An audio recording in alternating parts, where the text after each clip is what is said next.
Hello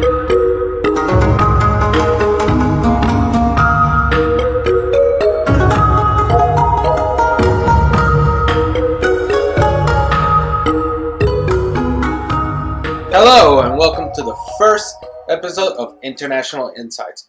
I am Germán Rivera and I'm here with Sean Severson. We are trying to create this podcast in order to bring light of some of the insights that we've gathered traveling across the world and living in various parts of the world, such as Sean in his life in China. And so Sean, tell us, what made you want to go to China? Well, I must say it's quite a long story, but 6 years ago, I never thought I would be in China or have done what I have done. But I would say that it really came down to an opportunity and a few occurrences. I remember fondly back when I was undergraduate, my junior year, I found out about a travel study to China. And previously, I never thought about studying abroad or do anything else, as my interest and my vision was somewhere else. But as I learned more about it, I thought it'd be a great opportunity because it wasn't too expensive. It was over a month long, and it was very comprehensive, and it was worth 4 credit hours. So after considering it, I decided, why not? So I went to China in the summer of 2013 from May to June, spent 5 weeks. We traveled to Hangzhou, Shanghai, and what's called Yellow Mountain, or in Chinese, Huangshan. And in that time, it really opened my eyes, and I learned a lot about life in China. I made a number of friends, and I really soaked up everything like a sponge. And coming back from that, and going into my senior year, it really made me think, what else can I do internationally? What else can I do? And I started to think not just of things inside the U.S., but more globally. Yeah. So the following year, I did another study abroad program to Italy, and I stayed in Rome for 5 weeks for one summer semester, where I finished my last credit hours for my undergraduate and came back. And that was a very different experience from China, but it still was very interesting, and being in Rome of all places, the history, the culture, and all of the different historical periods that are visible, all of the different architectural aesthetics, and just the people and the atmosphere there was incredible. I would say more so than my experience in China, but they're two very different places. But those experiences really pushed me to, when I was going to pursue a master's degree in further study, they pushed me to look both domestically and internationally for opportunities. So you just finished your master's degree in international relationships in China. Yes, I finished that last fall, and then following that, I did 1 year of Chinese language at the same university. So what I did was, after I graduated, I started applying for master's programs both in the United States and abroad. But then I got an offer from Zhejiang University, which is in Hangzhou. They had an international relations master's program, and I applied for it. And actually, it was quite interesting. I was actually in Italy, on the island of Capri, and we stopped at a restaurant. And I checked my email, and I got an email from them saying I got accepted, and they gave me a full ride scholarship. Oh, wow. Which I was just flabbergasted because, tuition was waived. I got medical insurance for the entire stint of my study. I got a free dormitory, and I got a monthly stipend of 1,700 RMB. Oh, wow. So it was pretty much your set for pretty much. Degree. I mean, I was in shock because I had applied for the program, and there were some scholarships I applied for, and to get that offer, getting the best offer they had, was just, it set me, I was just amazed. And I realized, wow, this is pretty hard to turn down, and there's not really any universities that I found that would offer me something nearly as good, or as good of a educational package. So prior to accepting, right? What did you have to kind of do? What was the the application in order to go and study abroad in China or around Well, the world? basically, the application followed a typical graduate application in the United States. You have to write a personal statement of why you want to do things and how. You need to acquire all of your transcripts. You need to provide a background check. You need to provide um, passport information and other documentation to prove that you can do the program. And you need your undergraduate certificate or a copy of it at least. So basically, what I had to do was I had to put together all of these materials, and then I mailed them out. And then the scholarships was basically a mirror image of this, with a few extra or less items. And basically, I sent both these packages out back in the winter of 2013, and I got an answer back in early June of 2014. From what I remember, you can apply from the end of the year through the winter, and then you'll hear back in April or late spring, early summer.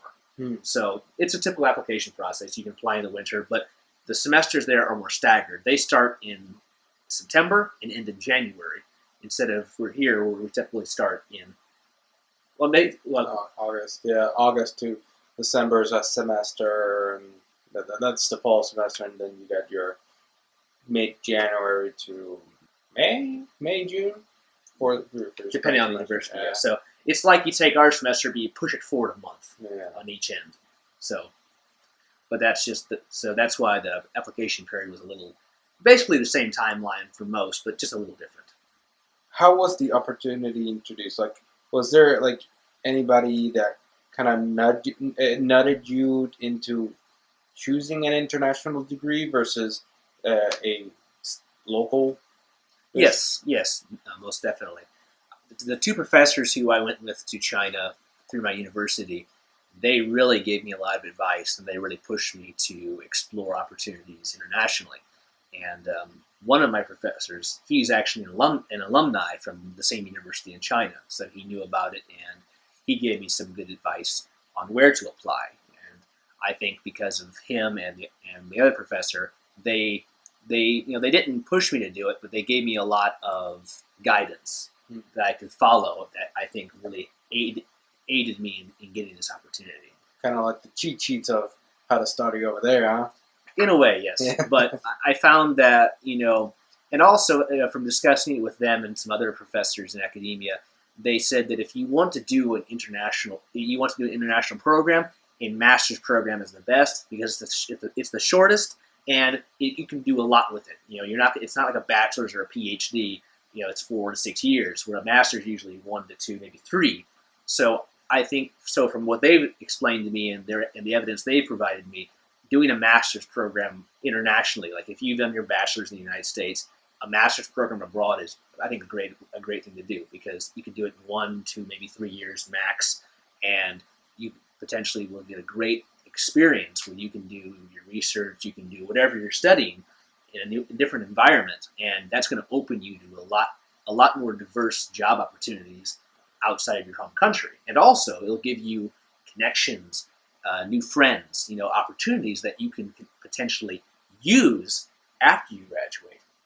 And for example, now I'm back in the United States, I definitely want to maintain my friendships and any opportunities over there, because from being over there for 4 years, I've developed a very large group of friends and associates, but also I've discovered a lot of opportunities that I could potentially, continue to pursue later on.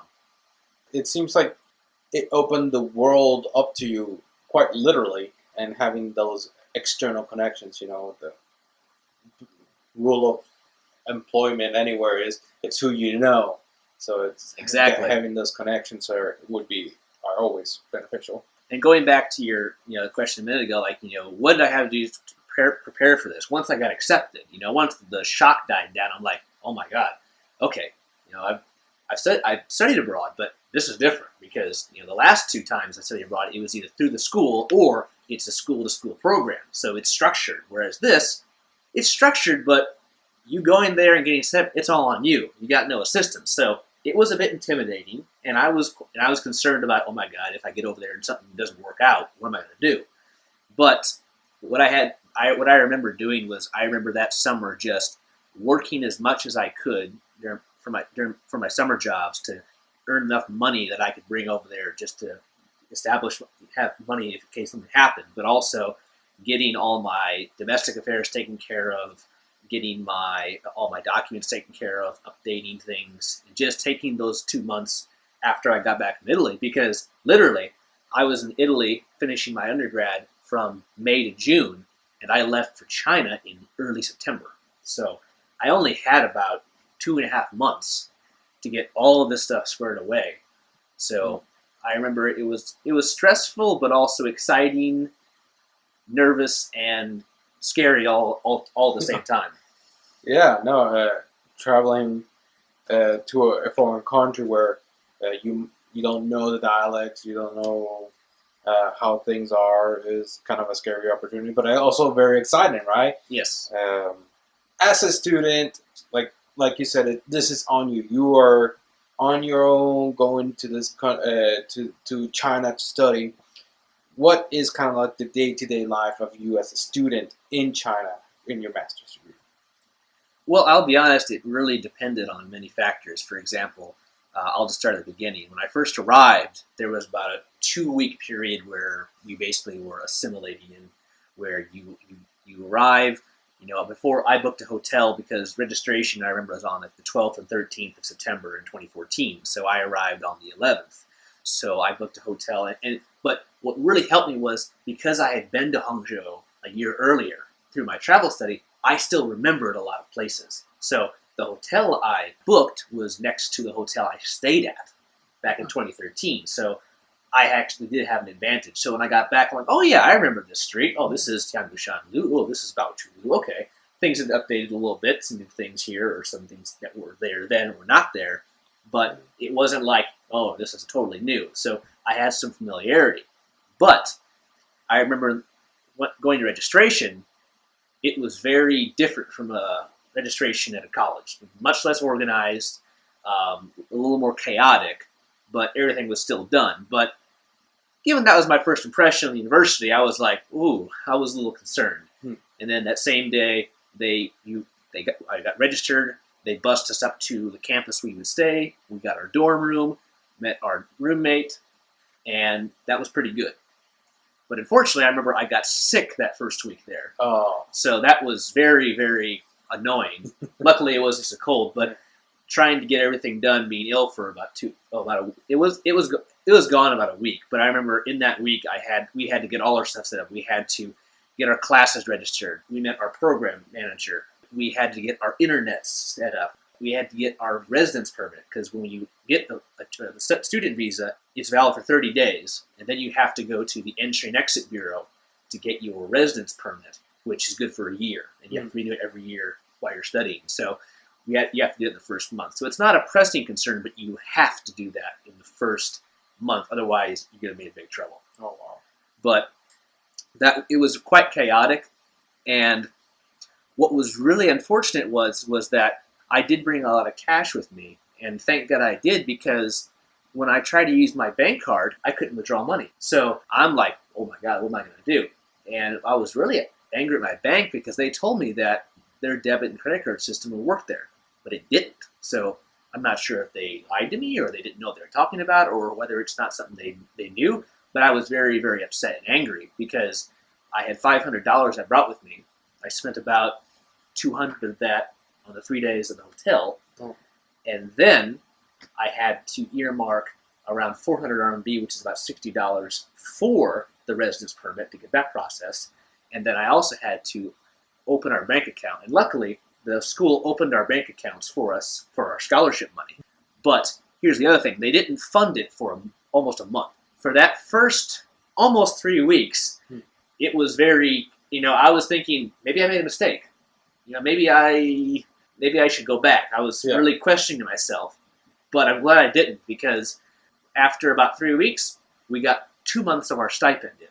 So we got, instead of 17, we got 4,400 RMB. That's So I was like, oh my God, thank God. So, so as soon as I got that money, I decked out my dorm. My roommate had the same issue. I think all the international students that term had the issue. So we were all just, jumping for joy, thank God. And then got our classes set up, and we started courses not long after that.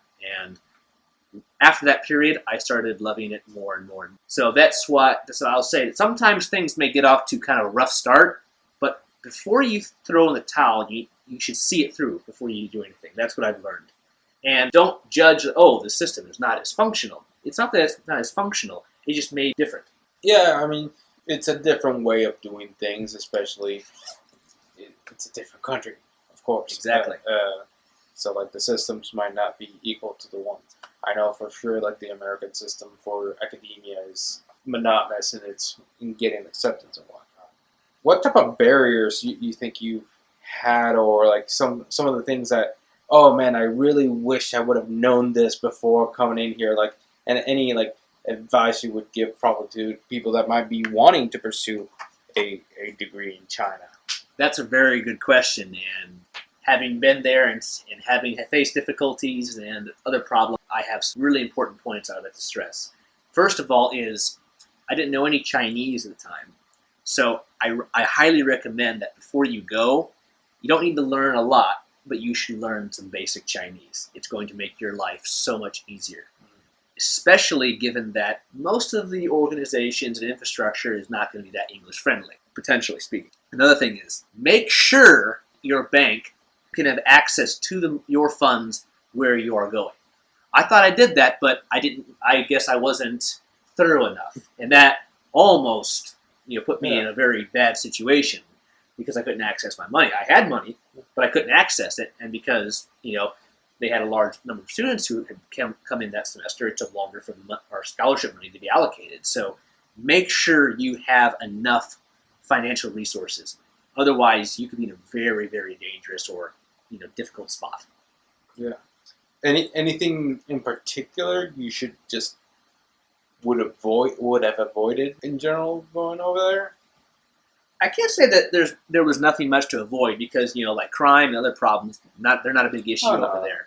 But I would just say make sure you have everything you need to be self-sufficient for a while.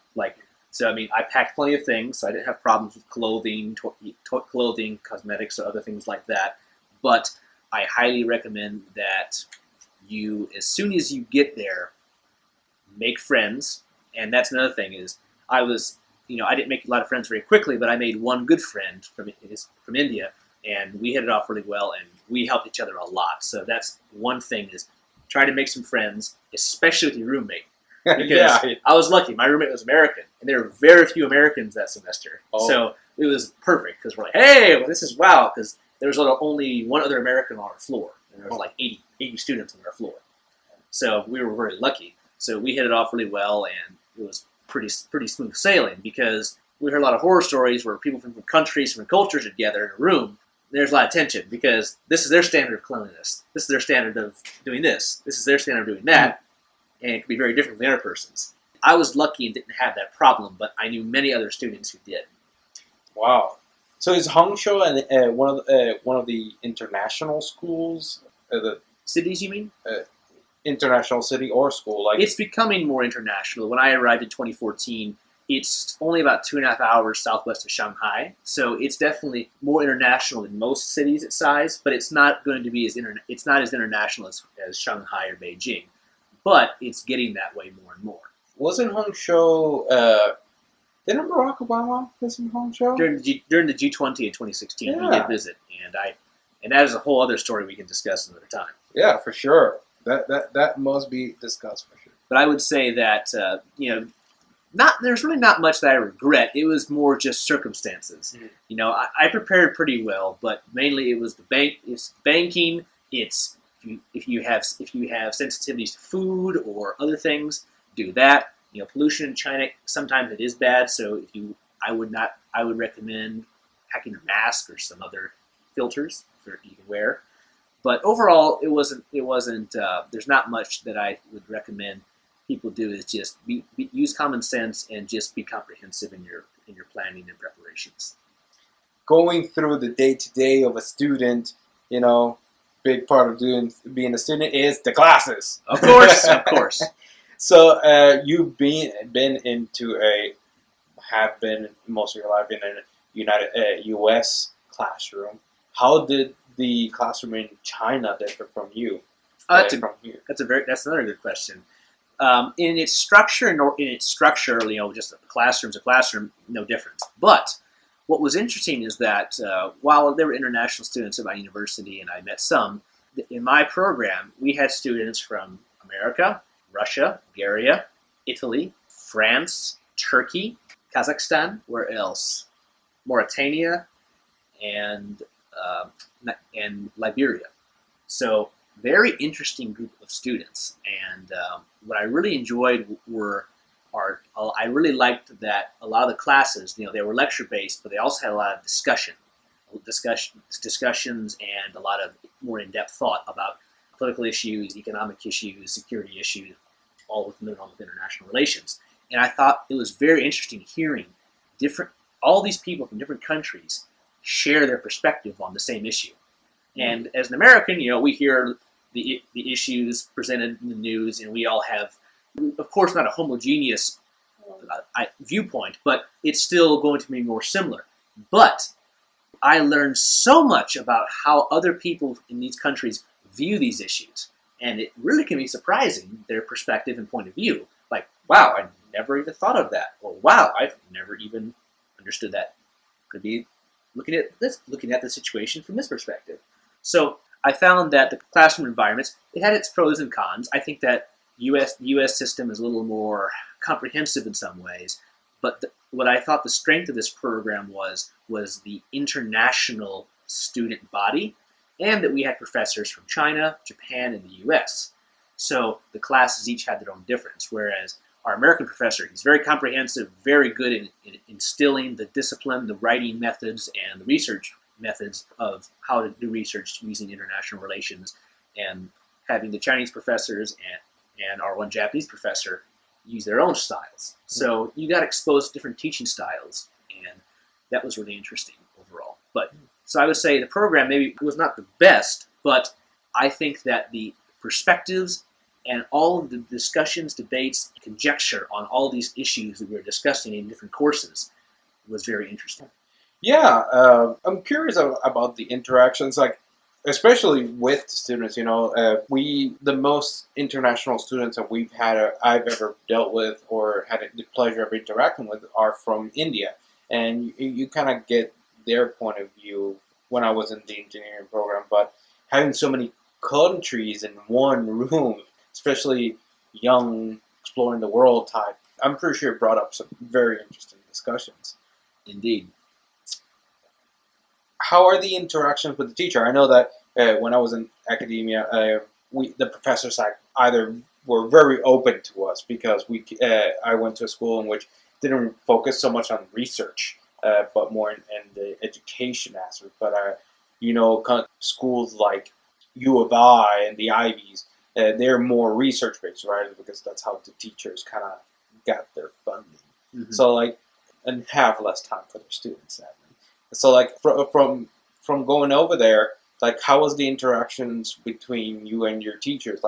Were they open to discussion, or what have you? I would say it's interesting. Our American professor, very open to students, very much stressing the research methods, how to do research, how to pick a topic and make an argument, whatever subject or whatever thing you're doing for your research project, or especially when you're doing a thesis. Our Japanese professor and Chinese professors, they were a little more like, say, more the Ivy League colleges, because the Chinese style is more lecture based. So what I did find was that our program was much more, not so much one-on-one, but more interactive, whereas the Chinese students in their own classes, in their own courses, without any international students, it's much more lecture, and that's it.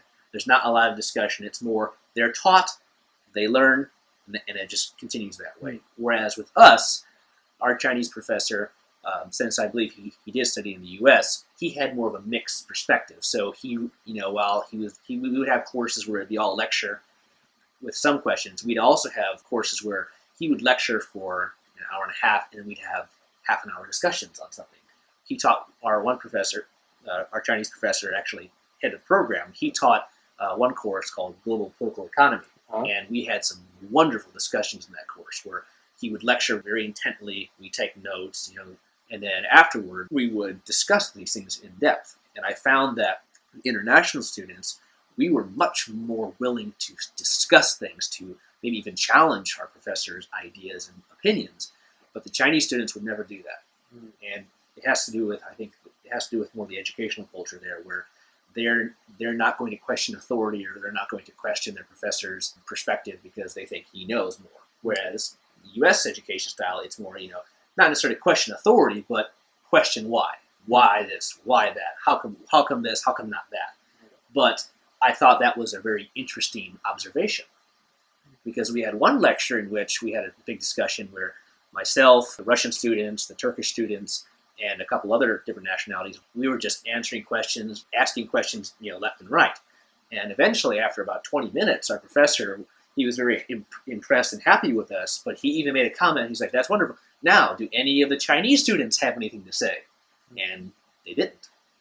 So that was interesting. So I found that I think that with the Chinese students by themselves, it's much more just lecture, observe, listen, do your work. Now, it's not always the case, but that's more the style. Yeah. Whereas our program, since it's an international program with international faculty, it's kind of got a mix of all these. It's got more of the American style, and the Chinese style kind of put together with maybe other different perspectives. Because later on, I know they hired a Russian professor. Oh, nice. So I think there's definitely a lot of diversity. And it depends, of course, on who's teaching the course. Were your classes all in English, or was there a English side and a Chinese side? Like our program, because our program is international, standard use was English. But in the course, we used a lot of Chinese, and actually I did learn a lot of spoken Chinese in the course, because while there was about 13 international students, we had about 6 Chinese students in our group. So, we did all our research and work in English, but in the classroom, we would go back and forth. Mainly English at first, because many of us didn't speak any Chinese. But in the first year, as we all learned more and more, because apart from our core courses, we did have to take a basic Chinese course and a Survey of China course. And in those courses, we learned, a lot of basic Chinese, like how to speak a little bit. I mean, nothing like my ability now, but, it's just you start using it more and more. No, but it's really funny because, I'm from Puerto Rico, and something that initially when I came to this country, I had ELS, or English as a second language. Kind of interesting that you got kind of put into the same thing. It's like you need Chinese as a second language. Yes, and despite the fact that our program, if you just use English, you could get by. It was still, I think, a smart and practical thing to work on your Chinese. Yeah. For obvious reasons, because 1, you're in China. 2, you have Chinese students, and 3, if you can leave with some Chinese skill, that's going to be very potentially useful in the future for you, depending on what you want to do. And then going directly to the question about the classes, it's basically just like a normal college schedule in the United States. You have these classes on Monday, these classes on Tuesday, these classes on Wednesday, Thursday, and Friday. Or, like my first year, it was all courses. No research, just courses. And I would say, quite demanding. We had to write a lot of papers, we wrote a lot of group projects, and in Global Political Economy, our professor, he taught the first half of the book. And the next half of the book, he had each of us assigned to teach an entire chapter. Oh, wow. So we had to prepare. We had to read the chapter, we had to prepare the material, we had to, and basically he put us in the shoes of teaching it and making a PowerPoint and everything. So I thought that was a very interesting approach, because he would teach us, and then he would say, okay, I've taught the first 8 chapters, for example. Now the next 8, I'm going to divide between groups, and each day will be 1 chapter. So it'd be 2 hours or maybe longer of you and your partner, or maybe a third person, teaching the class and the professor while he's critiquing. And I did mine on geopolitics in the Middle East. So we talked about ISIS and a lot of the other at the time, back in 2014, 2015, a lot of the events going on then. Yeah. So I really enjoyed teaching that, but I had to take a lot of time to prepare for that. It seemed like the preparation for a class seems a little bit harder over there, or more stricter, because I know that I was here. Our professors, we technically did have textbooks and stuff, but we've never cracked them open. So it seems like, well, that's an interesting thing because it is and it isn't.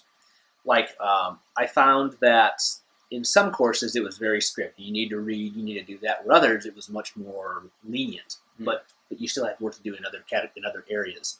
So, like in global political economy, it was very more by the book, but at the same time, it was not always by the book. We'd have to do all this, all these extra stuff. And one of our core courses was International Relations Theories, where we talked about the different theories in IR, like liberalism, constructivism, realism, neorealism, etc. And we would have readings every class about. We started off in ancient Greece with Thucydides about the classical Greek politics and kind of a realist perspective on the affairs of ancient Greece. Or we talk about Karl Marx. We talk about Immanuel Kant, John Locke, John Hobbes, all these different people who contributed to IR thought, and also moved even into like Kenneth Waltz and some more modern IR scholars. So that was a lot of reading. It wasn't so much projects, but we had a lot of reading, and we would and a lot of times we'd have a reading to do, and then maybe our professor would pick one person to give a presentation the next class about that reading and try to understand it from our perspective. So whereas relating it to my undergraduate, I think that some of the undergraduate courses were more challenging, but because this was master's level, there's definitely a lot more independent work and reading. But that's because IR is a lot about theory and how that theory can address and apply to real situations in politics and the geopolitics of the world. And you're also doing economics, security, and other aspects. So in many ways, it was a lot of work, but in other ways, it wasn't. So I would say that, our core courses were quite demanding, but some of the elective courses were much more laid back. Nice. I was looking up some of the education in China, and something that really popped up to me is like how hard the classes were, especially I guess for the Chinese most definitely sections, to the point that days before a test, like they basically shut themselves out of the world and studied for the 3 days in advance just for one test. Most definitely. And I will say that I think that as international students, we did not nearly have the pressure that a lot of the Chinese students had. We had a lot of work to do. We had a lot of things we had to do, and time management was very important. But we definitely did not have to deal with a lot of the pressures that the Chinese students had. But at the same time, high school is actually a lot more challenging for Chinese than colleges. Oh, really? So because once you're in college, you've passed the important line. Because if you go through high school, you pass what's called the Gaokao, which is their like SAT, ACT put together. It really will decide your future, whether you can or cannot go to college. So once they get to college, they're kind of like, they still have to work hard, but they now know that if they just keep working hard and keep a good work ethic and do their courses, do well, they're going to graduate. High school, I would say, is much more challenging than colleges in China, whereas in the U.S., it's kind of the opposite in some ways, depending on what you do. If you're doing AP or honors courses, maybe not, but it just depends. But that is one big observation I did notice, that a lot of the Chinese students, you never see them partying, you never see them out drinking. They're always either studying in the library, in the dorms, especially in some of the more rigorous majors. So overall, very interesting observations to see a lot of these factors at play. Did you ever get like these oh, he's a foreigner, so it's okay type of situations as a student in your classes? Like it's like, oh, he doesn't know any better. For example, yes and no. Like in our courses, coursework, and in those areas, not so much. Now, when you're speaking Chinese, make a mistake, most definitely. Okay. Or if you're in the international college, that's basically in charge of all the international students, regardless of your major, and you don't know this or don't know that. Oh, of course, because almost all the stuff we had to use for course selection and paperwork and documents was all in Chinese. And we're like, oh my god! So luckily, I had some Chinese friends, and they helped me out, and they saved my life. They saved my life to get through that paperwork and other things. And I thought that was like, wow, this is an international program. They don't have this, but later on, they actually did add English and other things. But when I did this program, the program was not very old, so it was still kind of a work in progress. Still good, but they're still working out the kinks in it. But that was quite challenging. So, or not knowing this because you can't understand it. So there was a lot of leniency there. You could tell it was frustrating for a lot of the administrative staff, but it was expected because they, these foreigners, they may have been studying Chinese in their home countries, but we're not going to expect them to read, legal documents or just all these academic documents and stuff. Now, we did have rule books or like academic outlines. Those had both Chinese and English, but at the time, the course selection and other online platforms were all in Chinese and no English. So it's like, oh my lord. So earlier you mentioned about a stipend that you would get as a student just to live in the country, right? Food, clothing, or what have you. So like the cost of living for you in China with this degree, like how much was it? Personal funding versus like an external source funding? Hands down, it's cheaper than the United States. Unless you're going to parties, unless you're drinking, unless you're buying more luxury items, you're not going to spend nearly as much as you will in the United States. One, because the currency is lower, and two, food and a lot of other basic necessities are just cheaper. So the 1,700 RMB that I got was more than enough to survive as long as I didn't do anything crazy. If I ate lunch at the student dining hall, if I ate lunch around campus, because to the east of campus, they had this street, they called it Doujie, which basically means trash street, because it's full of fast food, all these shops, you can buy food, etc. But they're all geared for students, because our campus had about 20,000 students.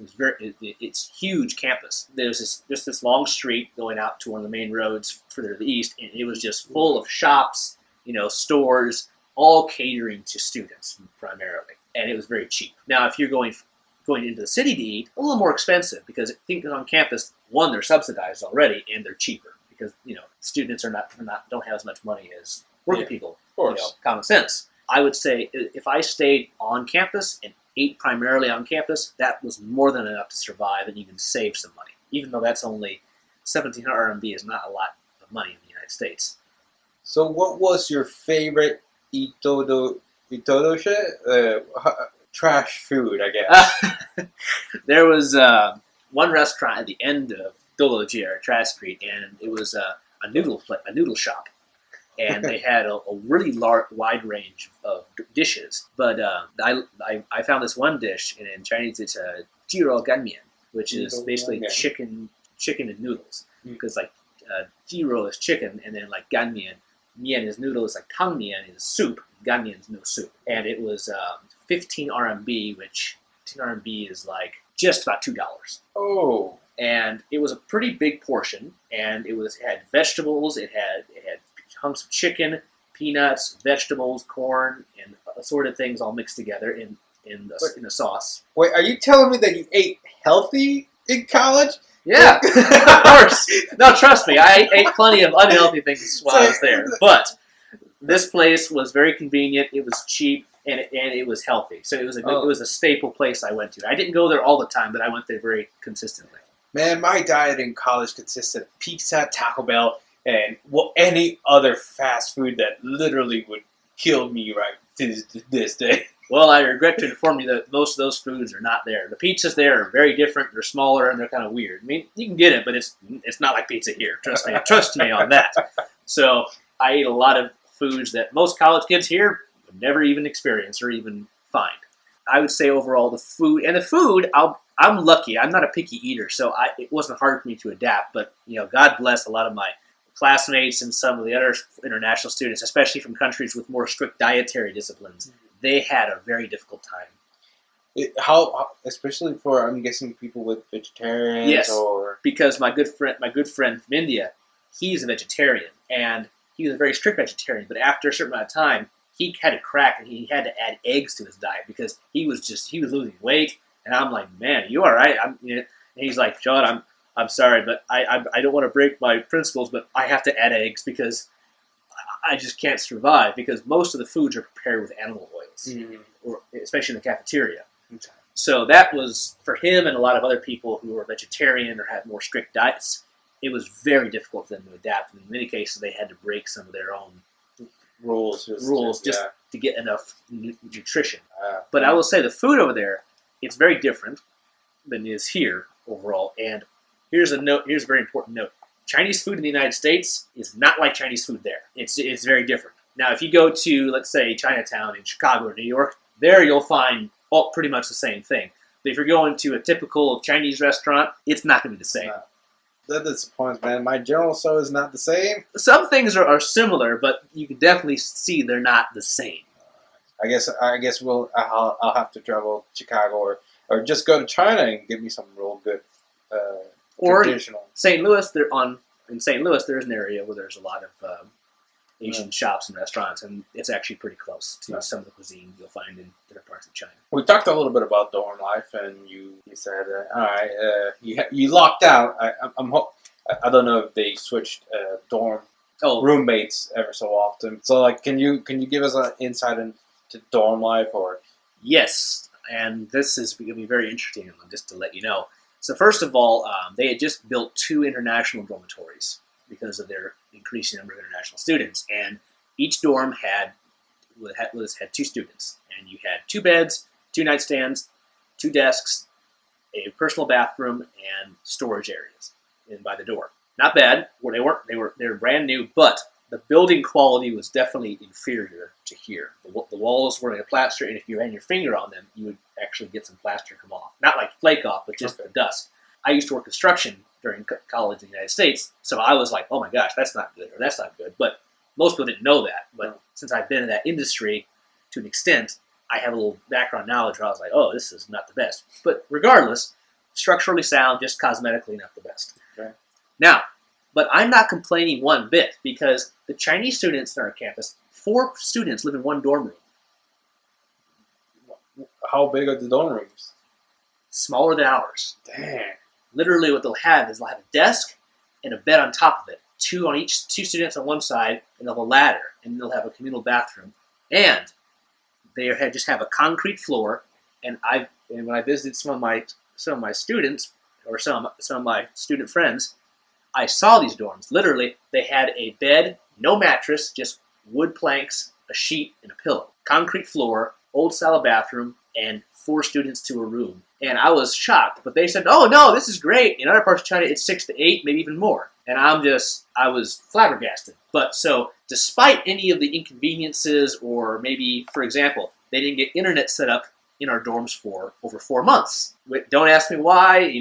It took them forever to get internet. Luckily, we had Ethernet, so if you had a computer, you could use the Ethernet cable. But for quite a while, I would need to have to go down to a cafe next to a cafe on campus or another area to log on to the student Wi-Fi, to the campus Wi-Fi, or to a cafe's Wi-Fi if I wanted to save my data. And for a while, I didn't get a China SIM card, so I was just living off the Wi-Fi for a while. Yeah. And that's another thing is you can get an international phone plan, but I think it's much better to get one once you're there, because my phone plan through China Unicom, it was a special student deal. When I'm on campus, you have unlimited talk and text. And it had 4 gigabytes of data per month. It was only, let's see here, how much was it? It was about $5 a month. Yeah, man.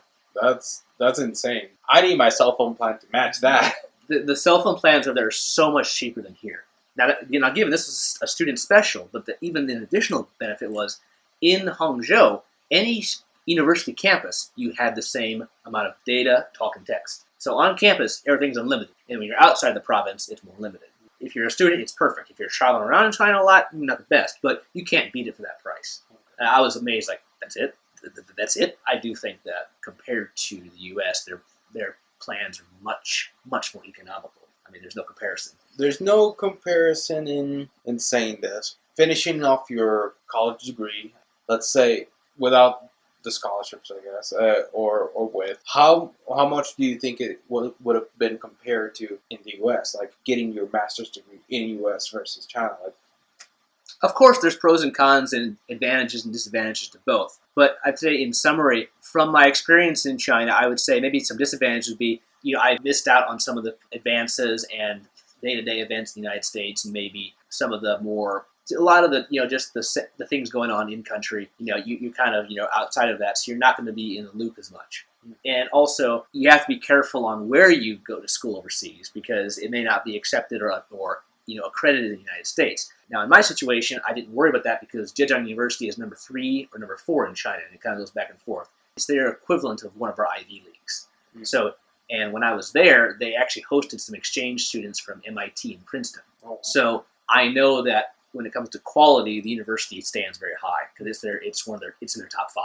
It's a very good school. It's higher than the schools out in the U.S. on a global ranking, much higher. And if you're going to go to like Peking University, Zhejiang University, Tsinghua University, I wouldn't worry too much. The main thing is university standing and accreditation. I wouldn't worry about. Just make sure your program is high quality.